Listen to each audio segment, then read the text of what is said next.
The authors team at Google is delighted to welcome Janet Fitch here today, and wanted to welcome everyone from the Santa Monica office, as well as hopefully our... There we go. I'm going to turn my phone off, Good thinking. and I suggest everyone do the same.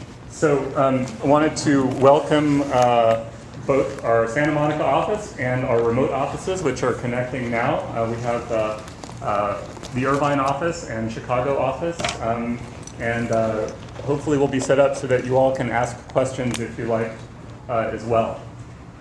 I also wanted to welcome those of you who might be viewing this on YouTube. We're going to get this video up there as soon as we can, so welcome. And most of all, we wanted again to welcome Janet Fitch. Thank you. Janet is the author of the bestseller, White Oleander. She is a LA native author and novelist, and third generation, right? Third generation LA resident.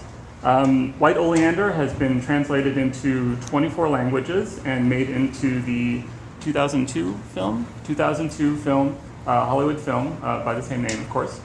And her current novel, which just came out in paperback this month, is Painted Black, and she is here to talk about Painted Black. Welcome, Janet.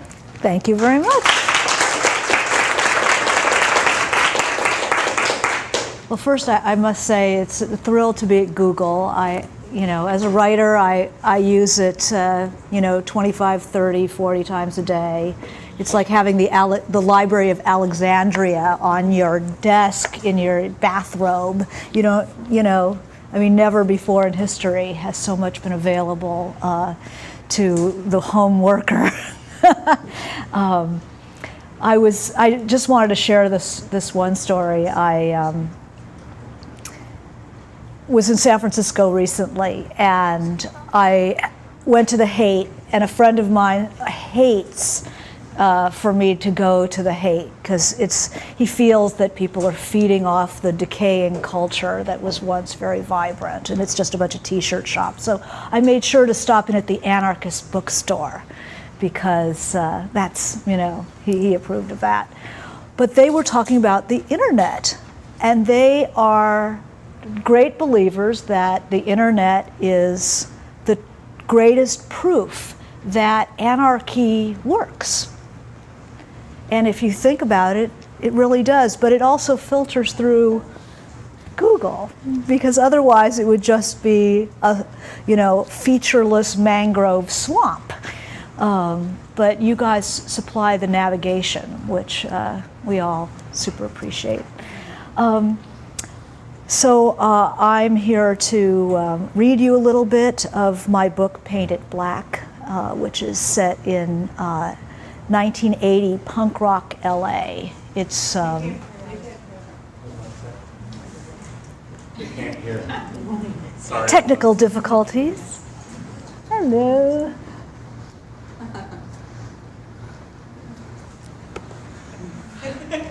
Can they hear? They can now. Hey. It's a novel set in 1980 punk rock LA, and it's about a 19-year-old art model named Josie Tyrell who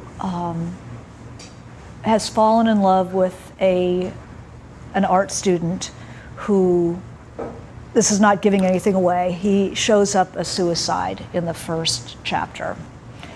And he was a very influential person in her life. She was someone who, she's an art model, she's a body. And this boy saw something in her that nobody else had ever seen.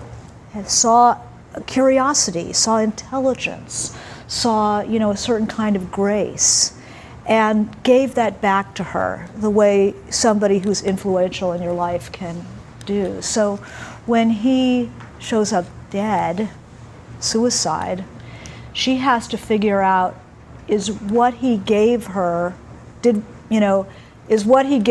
hers, or did he take it with him when he committed suicide? And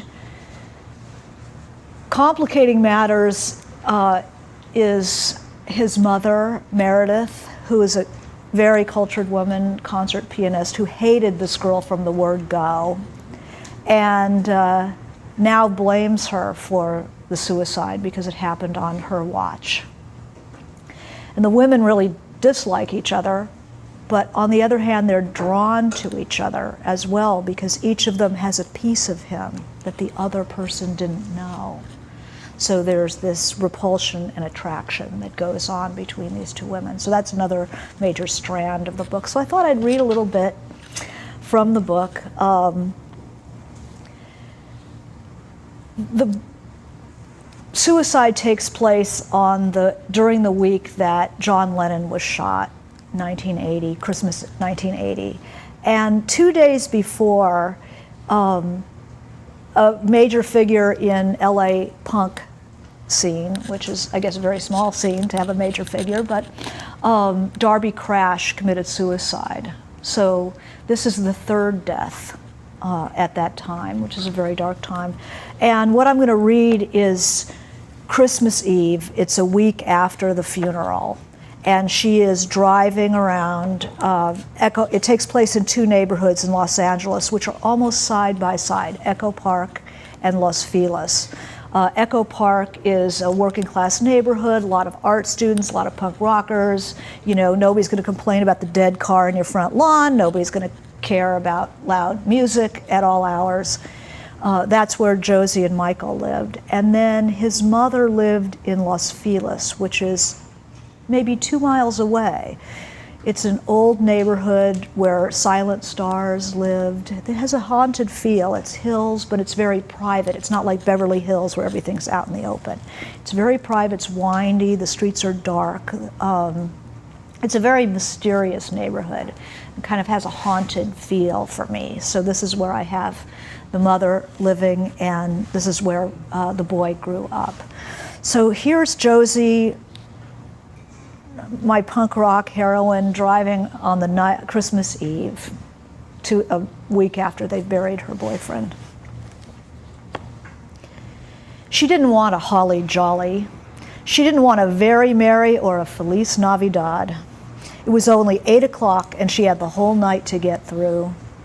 All over the city, people were sitting down to turkey dinners and trimming trees and slogging eggnog till they puked.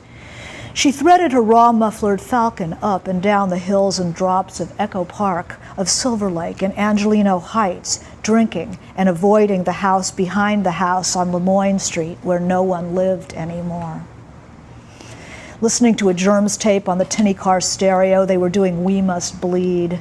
She should have gone down to Fullerton with Penn and Shirley and Paul to the Black Flag show, but that scene was getting so ugly.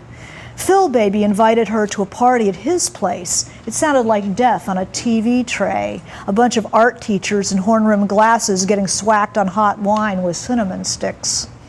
There was nowhere she wanted to be, nothing to do but get blasted and drive around until her gas ran out. She cruised Sunset, the family strolling along the broad sidewalks, the stores all decorated, windows spray painted with snow and cartoon Santas, Feliz Navidad. She stopped at the Chinese market. The parking lot was jammed, people buying their last-minute fish and sponge cake. She pushed a cart around for a while, banging into people in the fluorescent light, down the long, cold rows of vegetables and fruit. She decided to buy a weird, huge fruit that looked like a porcupine. It weighed about 20 pounds and smelled like armpits. Michael would do something like that. There was no trace of holly jolly in here, God bless the Chinese. Men with huge cleavers hacked up chickens and hunks of pork behind the butcher case without a shred of tinsel or a single Santa hat. Two tiny withered grandmas stood over a metal sink full of little blue crabs scrambling over each other in a hopeless bid for escape.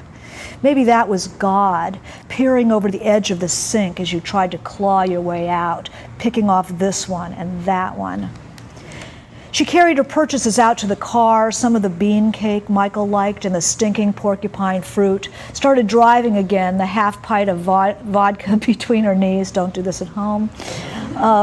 She couldn't shake the feeling that any minute she would see him walking along with his hands in the pockets of his tweed jacket, the collar up, striped knitted scarf round his neck, there by the newsstand, or there in front of Senor Reynaldo's Escuela de Valle. The Pioneer Market lot still bristled with unsold Christmas trees. They had bought their own tree here exactly 12 months ago. She could see them walking together, arm in arm, the tall, rumpled-haired boy in the tweed coat, collar raised against the cold, the girl in the yellow coat with the bleached hair. Laughing, spying on people, guessing who they could be, making up stories, the only Christmas they would ever have.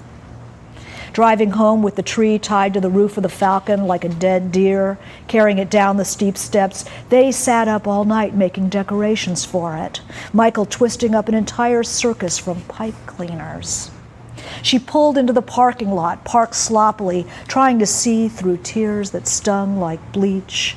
They had been happy. They had been. She got out and pushed her way between the trees, blindly brushing their sticky needles with her hands, the smell overpowering, clinging to her arms. She wanted him desperately, fiercely. She wanted him back, right now. She didn't think she could live one more moment. Miss, a pimply-faced box boy was peering at her through the branches. Miss, are you all right? Do I look all right to you? She said, clutching at pine branches, her hands smelling of pitch pine and loss. Do I look all right? All along Sunset, telephone poles and boarded-up windows were pasted thick with advertisements for Club Bahia, Chicha Montoya y Gloria Núñez, Sábado 9 de Diciembre, 8 p.m., La Laguna Azul con Brooke Shields. A stoic young man in a hooded sweatshirt sold oranges at the corner at Alvarado. He would have to sell them all before he could go home. Probably just a room hot-bedded with 3 other migrants in Pico Union. No better Navidad than hers. She rolled down her window and held out $2. He brought the sack over, a small corpse in his arms. She passed the money through and took the weight from him. She could smell it. Saffron over sour green. It smelled better than the stink fruit in the back. She threw it on the passenger seat and tore open the bag, peeled one on the steering wheel as she drove. The rind was thick, the orange smaller than it should have been, cold and sour. But she ate it anyway, knowing somewhere there was a place where the oranges would be allowed to ripen all the way. They would fall off the trees before they were picked. They were so ripe. The smell was only a promise. That's where they should have moved, somewhere things were allowed to ripen all the way. Oranges there would be sweet as kisses in paradise. So she's driving and she ends up going where she shouldn't be going, blasting the germs. Half of LA crawled along Los Feliz Boulevard, gawking at mansions decked in vast seas of light, sucking up more power than a village could use in a year, each one trying to outdo its neighbor. It was disgusting. It was not the true world, not the same as the small houses with their lights, just waste and arrogance. She opened her window so they could hear what the germs thought of them. She turned up a side street, bore right, and climbed. She knew where she was going, the last place she should. It was as if the car was going there of its own accord. Light emanated from the big houses, windows blazing. You could see into them like doll houses. Why didn't they pull their curtains? If it was up to her, she would install thick velvet drapes. No one would be able to look inside. How supremely confident you'd have to be to show off like that when there were people in this city who would kill you for a leather jacket. Here was a Christmas tree, must be 14 feet high. That one had a fireplace and lights reflecting in a tall gold leaf mirror. One was having a party. There was a wreath on the door and people were arriving, their arms laden. She drove higher until the lights all disappeared. No more Christmas trees or fireplaces or white living rooms. She turned down the tape, finally turned it off. Now the houses retreated behind high walls and hedges. She recognized the gate, the Spanish house at the top of the drive, Via Paloma. Only the living room window was lit, obscured but not completely hidden by the big deodar cedar. Josie pulled over and parked opposite the lacy ironwork gate. Here was the hugeness and the darkness she wanted. The mushroom softness of the old stucco wall and the moldering sadness of the place, its abandonment, its smell of cedar and pittosporum, it was as if she had been circling this house since Michael died, moving in tighter and tighter orbits around this epicenter. She rolled down the window to the cold, breathed in the night's wintry freshness. There could be a frost. The stars bristled in the sky like white flecks on a black enameled roasting pan. A piano started, then stopped, started again, the same phrase over and over. She peeled another orange, throwing the peel out the window that she left rolled down for the fragrance of the pines and the music. You would not know it was Christmas up here. This house, in its dignified mourning, was out of reach of all festivity, any hope of salvation. From behind the palms and the spiky yuccas and the funereal cedars, the piano repeated the phrase like a bad conscience playing in your head. Thank you.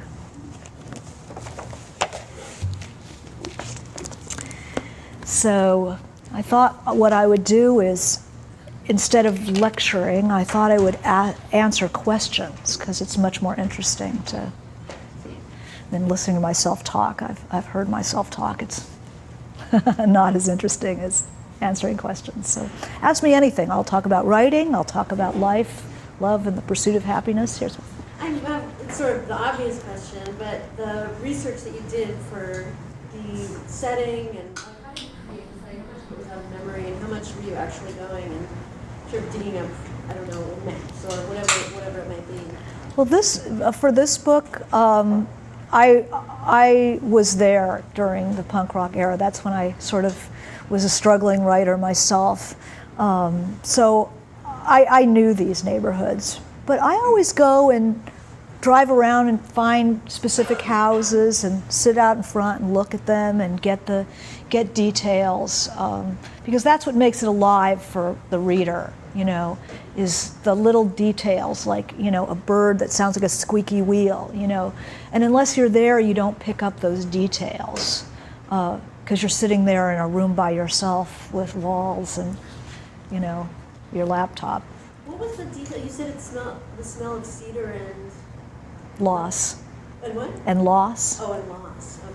That was it. Yeah, it's, they had a... You were saying about writing and going to a room. When you wrote this novel and White Oleander, where did you go to write? Did you go somewhere? Did you write at home? And how long did it take you to write each novel? Janet, can you actually repeat the question? The question was where do I write, and do I go somewhere, or how do I do it? I work at home. I really need to hold a vision of something inside my head. So to go and work in a cafe doesn't work for me because it's too distracting. I need to invent a world and hold it in my head. So I work at home, but I do go out and take notes, and come back and use them. Do you base your characters on kind of like people that you've met in your life, or, like these characters seem really particular. I feel like I've met some of these people before, and they have their nuances and everything. Do you base that on almost like a composite of people that you've met, or how do you come up with such data? Okay, so this is a question of where do the characters come from? Are they imagined, or are they people that I've known? Often the exterior of the characters will be someone I know, or a composite of people I know. But in writing, for me, it's like a dream. And in dreams, everyone is you. They all are a piece of you. And so I'd say what fill the stuffing of the characters, what's inside of them, are pieces of myself, the major characters especially. Minor characters are often people I know, but the major characters are usually me, different aspects. Because that's how you write, is you take things that bother you, things or traits about yourself, and you give them to different people and then you let them interact. So it's like a dream where you're figuring out, I don't know what I think about anything until I write about it, you know? Probably following up on that, what was your initial motivation for writing? I mean, was it the general theme of learning something about myself through another, or that general scheme between the mother and the main protagonist, the attraction and repulsion theme? Was it themes, or was it that you actually wanted to write something about the scene? What was my initial impulse to write the book? I had written a short story that was almost like a persona, Bergman's persona kind of tale, where about a girl whose boyfriend has committed suicide, and she goes to the house where his mother lives, and in the course of the story, she becomes the boy for his mother, and it was like you knew she was never going to leave that house ever. It was very dark. Poe was one of my early influences, and I always liked that story. And I had something that I had been working on that just wasn't coming together, and I was feeling very low about my abilities and life in general, and I was kind of in a very dark place myself, and I remembered that story, and it just suited where I was so much. And it deals a lot with artistic issues of permission and perfection. The mother is a concert pianist, and her philosophy is there's no room for a mediocre concert pianist. There are too many geniuses. And Josie is a punk rocker, and punk rock is DIY, just do it yourself. Do it, you want to do it. There's a famous story about Lenny Kaye, who's Patti Smith's guitarist. And he had been a rock critic, and he was interviewing somebody in one of the punk bands, guitarist, and say, God, I would just give anything to be a rock guitarist, And the guy says, well, why don't you? And Lenny says, well, because I don't know how to play the guitar. And the guy says, well, I don't either, But so Lenny gave it a try, and he became a very good guitarist. But it's that permission. You give yourself permission to be lousy. And every artist has these two things in them. The perfectionism, you want to be great. You want it to be, sublime, which wars with your inability, when you make those kind of demands on yourself, you get a lot of writer's block. You get a lot of artistic blocks. The insecurity is intense. Whereas DIY, it's like, just make a mark. Just do something. So, this is working out my own artistic issues. I think that had a big part. I can't sort of imagine anything more difficult to write a narrative story about than grief, because it doesn't go forward by its sort of very nature. It's something you're sort of working through. I was wondering if it was really difficult to write, sustaining sort of going through grief as something that still moved forward action-wise, and how you ended up choosing that subject to begin with. Oh, well, I think loss the question is, why did I pick this subject, and was it difficult to sustain a novel about somebody's movement through their grief? I think loss is like the rock bottom of the human condition. I think to live is to experience loss. Unless you're 4 years old, loss is the constant. And it's how we deal with grief that really is a lot of our humanity is tied up in that. Do we deny it? Do we just get over it, suck it up, get over it? Or do we get lost in it? Does it embitter our entire experience? Do we seek out others? Do we decide we're not going to seek out others because the danger of loss is too great?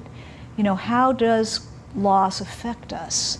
And grief is, especially after a suicide, it's the worst one because these people chose to do it. So there's a real load of anger when somebody commits suicide, and it's also contagious. Suicide, like they show it runs in families. Michael His grandfather was a suicide, Meredith's father.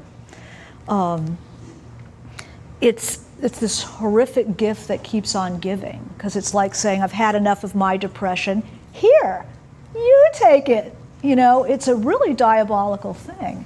And so Josie is fighting that load that Michael has handed her. And I find it it's not a situation that we want to have in real life, but we do encounter aspects of this, everyone. And so I'm very attracted to work on it. And I think the movement is all, in fiction in general, the movement is within the character as they fight through layers of their feelings. It's not one note. I mean, the grief especially after suicide, I mean, there's rage, there's moments of surreal humor. It's how do you pretend it doesn't exist? Do you try to go on? Do you, drown your sorrows? How do you cope with it? And I think it's such a common, place for people. People end up there. Everybody ends up there. So when you sit down to write a story like this, how much of that in your head, I'm just curious about the general approach. Do you have the story kind of mapped out in your head and some of the high level character development and where all that goes, or is it just start with an idea and it just sort of grows organically? When I first start, the question is, how do I approach writing a novel? Am I methodical, logical? Do I plan it out? What do I know about it? When I started writing, I read books about how to write, and the book said, "Oh, you plot the whole thing out and you put it on cards on a blackboard or on a bulletin board, and then you take off the first card. Oh, I'll write that, and then I write this, and then by the time I've written them all, I've got a book." And I found that I tried it, and once I'd written like the first 3 note cards, I was already bored because I knew the whole novel, and I wasn't interested because there was no discovery.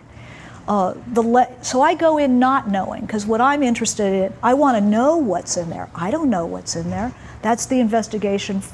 That's what interests me about it. So usually I start with a situation that's highly charged, that has an energy of its own, like a clock or a spring that's been wound up, and then you can set it loose and see where it goes. So did you know how this was going to end before it actually ended? No, I didn't know how it was going to end. I didn't know. I knew this because of the short story. I knew that there was going to be some attraction to the idea of becoming him for his mother.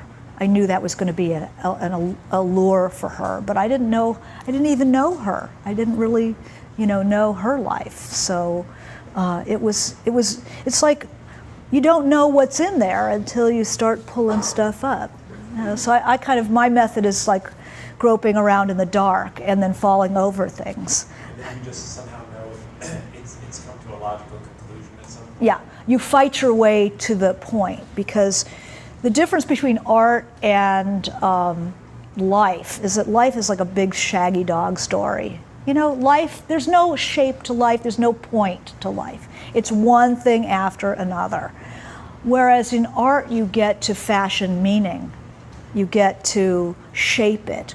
And you're always looking for, what does this mean? What is this really about? And until sometimes it's a second draft or third draft of the whole thing before I know what this is about. And then you're looking for, I don't like books that just end. I like a book that closes like a drawstring on a bag. I want it to really close. So I rewrote the ending of this umpteen million times just to try to get it just right. So, Janet, I think maybe this is a good follow-up question or something that I've been thinking about. So, in terms of art, there's 2 prominent arts in this novel, the visual arts and music. Mm-hmm. And how do these work within Josie's world? Like, what do they permit for her, and how do they differ? So yeah, there are the two art forms that are in the book. Visual art. Michael's a visual artist. She's an art model, and music, both punk music, and the mother is a concert pianist. So we get classical music as well. And to me, they represent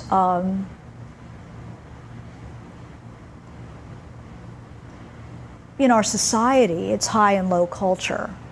It's one is a rejection of high culture, as a rejection of expectations. It's a rejection of perfectionism. It's a rejection of the man. It's a rejection of having to pass somebody's good housekeeping seal of approval. That's punk rock. Classical music is high culture. It's history. It's Europe. There's the grandfather came here from Nazi Germany, ahead of the Nazis, and was eventually a suicide, never quite was free from that. Classical music is high expectation. There's no room for anything but genius. So the conversation between the two it represents a lot of the action in the book. And visual art is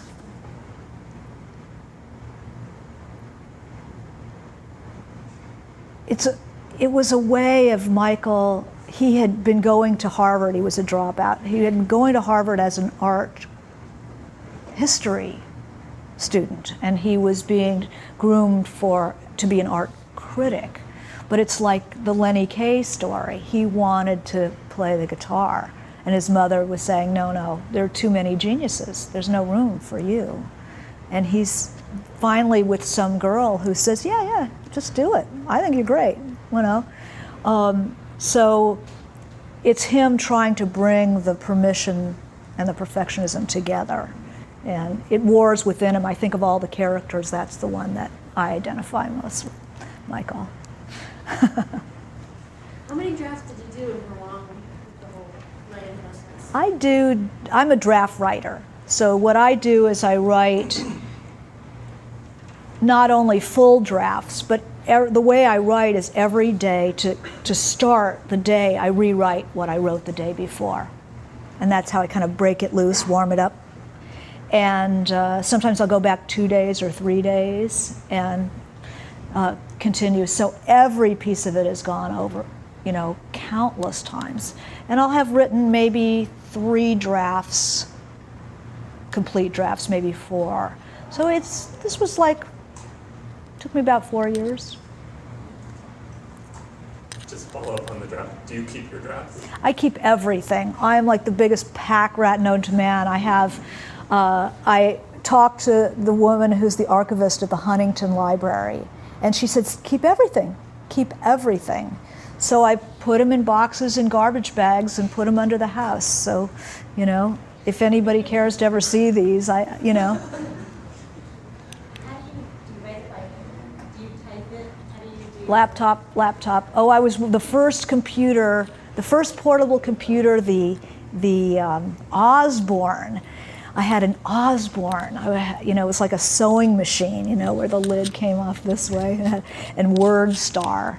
So I was one of the very first. Portable. I was waiting for the laptop, but I didn't know it.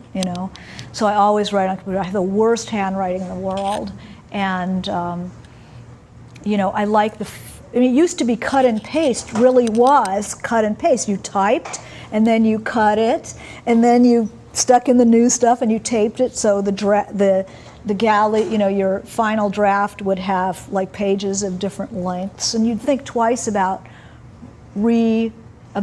doing another draft because you'd have to type the whole thing all over again. So the computer for my process is like absolutely essential. And then you had one. Yeah.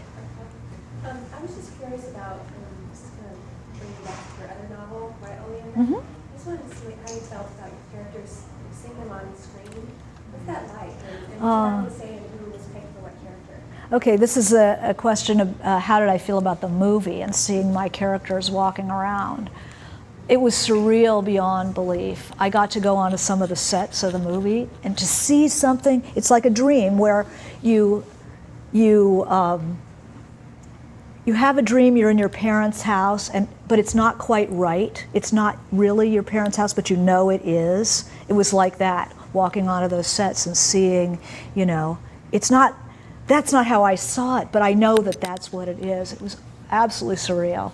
I did not have any say in the casting. But the way I looked at the whole film experience was like, they say, a painter paints a painting after another painting. So, Van Gogh paints a painting after Courbet. He takes a Courbet painting and then he paints a painting based on it. Well, Courbet doesn't go, well, that's not what I had in mind, because he already painted what he had in mind. This is Van Gogh's work, and that's how I felt about the movie. This is their work of art. How did you feel about the adaptation process, especially because the ending was changed? And was that difficult? Was that Yeah. great? How did I feel about the adaptation process? Let me tell you, I never met the screenwriter. That's the person who does not want to meet the novelist. So I felt it was good. I mean, to take a 400-page novel that's not particularly linear and make a 2-hour movie out of it, I mean, I couldn't have done that. So I thought, I was pretty impressed. I was just going back to the technology issue, which is that I've met a lot of artists who use Google constantly as they're writing, and I was just curious how it works in your process. I use Google constantly.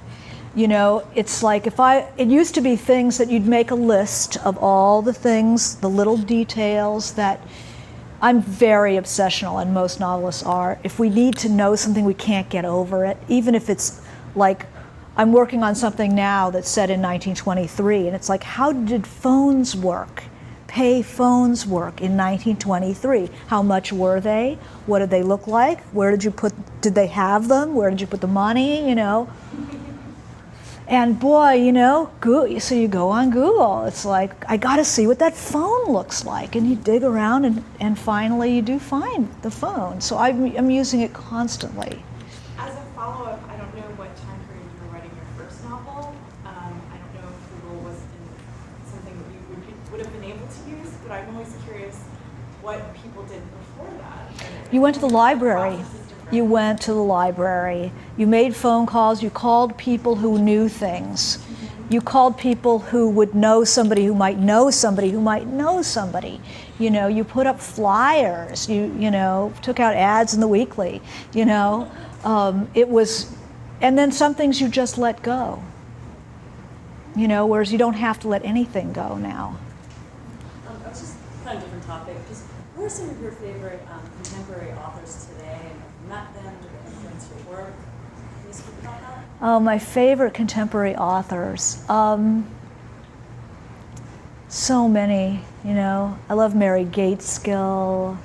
I like T.C. Boyle. I like Anne Carson. She's a wonderful poet. I read a lot of poetry. But as far as being influenced, it's often not your favorite writers who influence you, except for the ones that affected you growing up. I mean, growing up, I'm a Tai Chi practitioner. So in Tai Chi, we talk about our lineage masters, and my lineage masters would be Poe and Faulkner, Dostoevsky, Joyce Carol Oates. So I'd probably come through that strand of American literature. Henry Miller, Anais Nin, my old teacher Kate Baberman. I like music in the language. That's what affects me the most.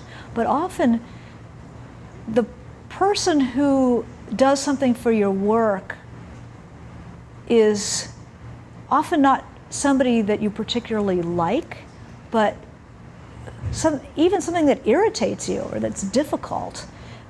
gives you more ideas than something that goes down easily. Talk a little bit about your journey as a writer and up until the point you got White Oleander published. Oh, what a long, Publication of that novel. what a long, strange trip it was. Process to publication of White Oleander. I wrote my first short story when I was 9. I had a teacher who hated me. Hated me. I didn't know why. I know now, but at the time, as a kid, it was a mystery, and I wanted her to like me. So I wrote a short story, illustrated, using my 2 strongest influences, Poe and Marguerite Henry, who wrote all the horse stories, Misty of Shinkotig and whatever. So Diamond, Horse of Mystery. And I illustrated and I gave it to her, and she took a red marker and she gave it a good going over and gave it back to me.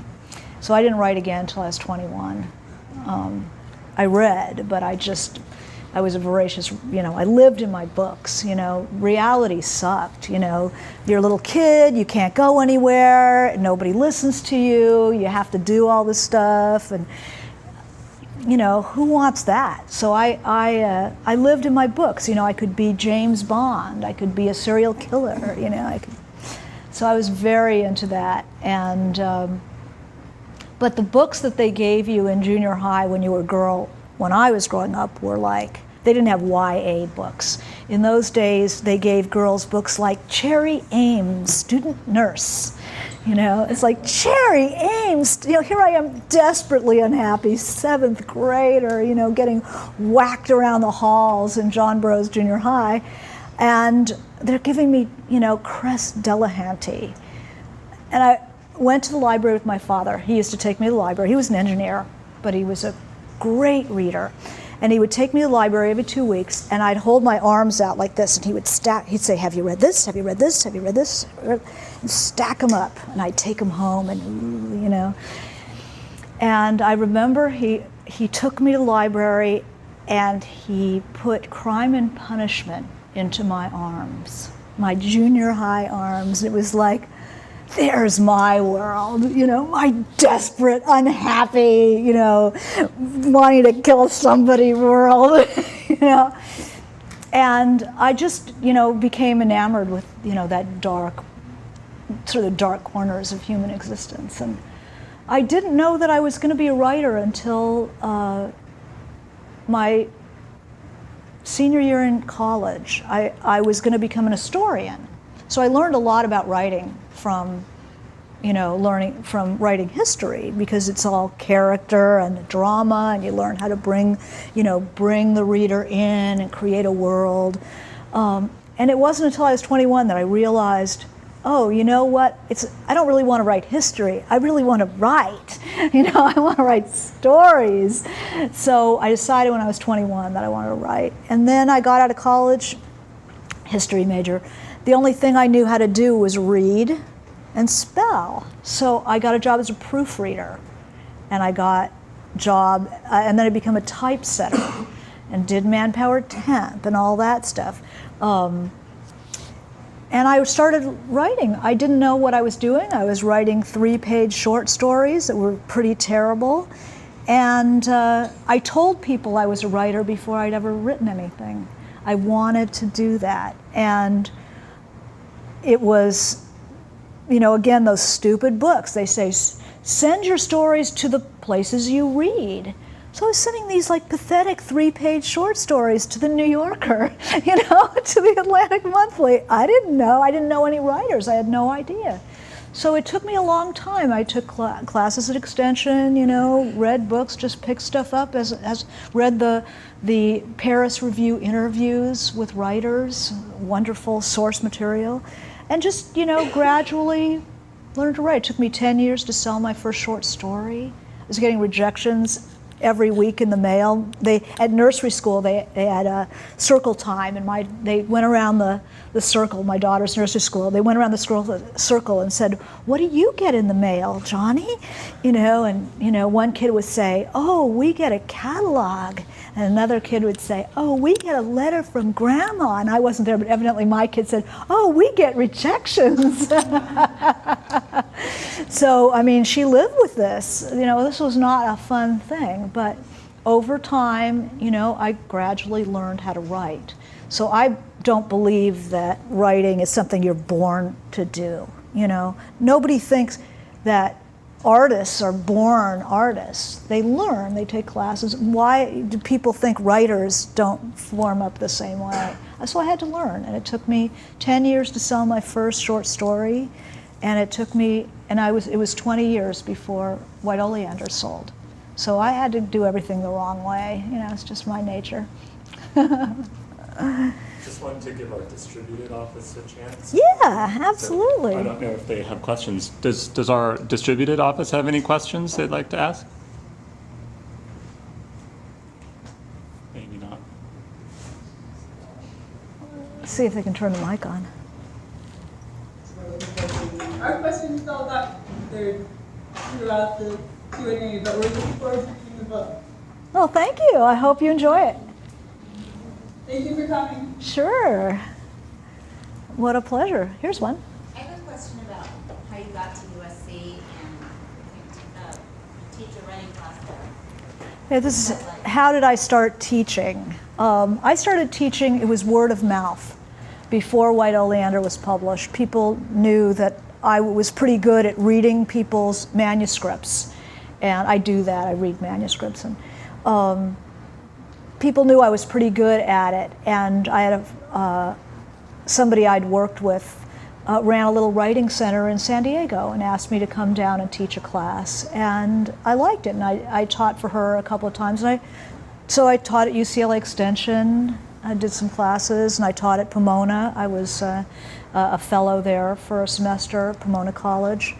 And I had a student who had gone to the USC program and had recommended me a number of times to the faculty chairman in that department. And he had been asking me for a long time, but I had never been able to have the time to do it. And now, finally works better. I had been teaching in my house, and then you have to vacuum and clean up and stuff. It's much better to go somewhere and teach that way. And I love teaching. It's the opposite of writing, because writing is very instinctual. It's all about keeping your ideas out of it, keeping plans out of it, keeping intentions out of it, and really just seeing what comes up.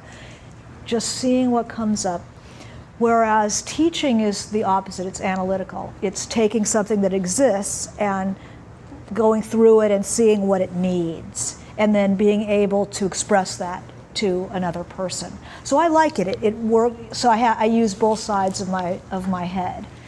It works for me really well. Anything else? Oh, here's one. So you read a lot of other people's manuscripts, and you said you're a voracious reader and whatnot.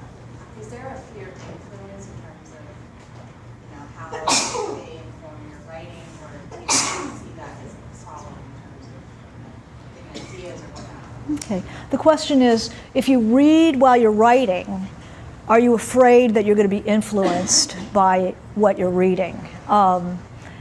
And it's more that you seek to read certain things when you're writing. You're looking for something. I'm the world's most restless writer. I mean, obviously I'm reading somebody's manuscript. I'm getting paid for that, so I'm just going to read it. But reading for my own pleasure, I start a lot of books and go, oh, not that, not that, not that. It's like people who eat dirt, what pica, it's called pica. It's a disease where they eat dirt, they eat paste, they eat inedible substances. It's because the body craves a certain kind of mineral, and it's looking for something. And that's the way I read. I'm looking for something. And it's just like, it could be the most wonderful book in the world, but it leaves me cold if I read 10 pages, 15, 20, and it doesn't do anything for, it's like, nope, not that, not that. And then I come across something that's like, oh, yeah, that's it, Or I'll reread something that I know is it. I can return to that over and over again. I'm sort of trying to find the question, but it's, you talked about life being sort of this meandering shaggy dog story with no real sort of, and it sounds like from when you're talking about your childhood that there were periods of time when you felt very trapped and very new. And so I'm wondering, what has your writing taught you about yourself, or do you even think about it in that way? Do you use it to sort of seek shape to your life, which you've said sort of has no shape? And yeah, that's such an interesting question, is what is my writing doing for me, kind of on the psychological level? Do I get insights? Do I shape my life with my writing? And in a sense, no, because I live a very conventional life. It's sort of a regular, kind of unexciting life.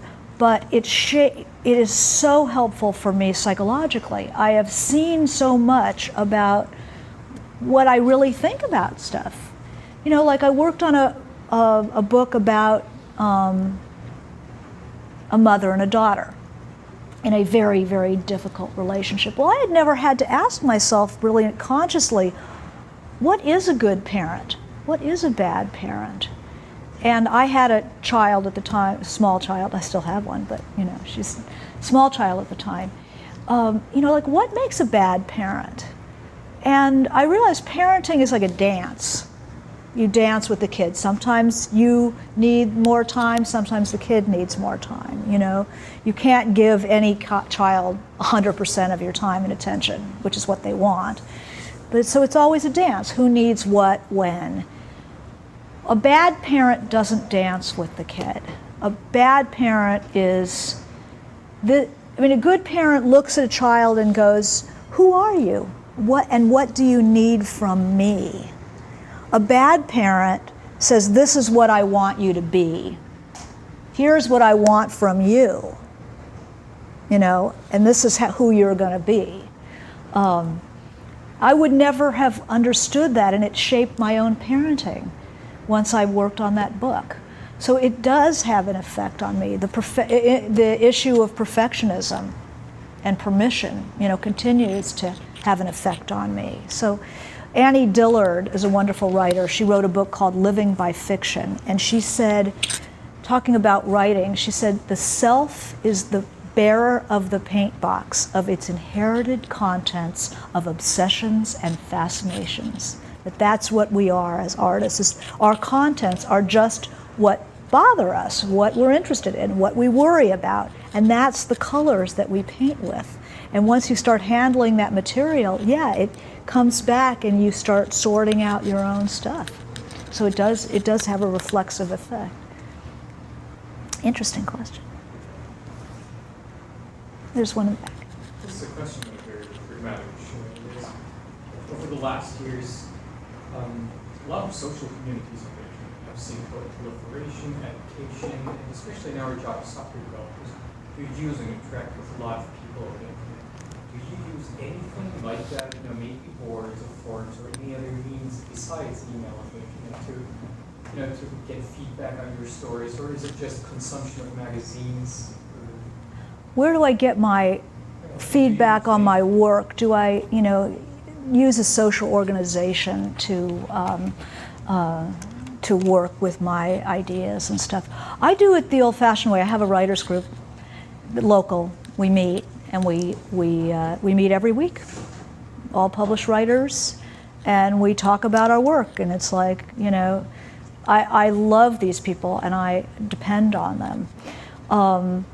But I know people who live in remote areas, far distant from one another, have met at a writers' conference or something, and they work online. So yeah, the need for community is absolute absolutely there. I know very few writers who don't have someone giving them feedback. You know, sometimes they're embarrassed to admit it. It's like, oh yeah, I'm the full-blown genius, you know. But even that guy, woman, is usually not telling the full story. That's it. Well, thank you very much.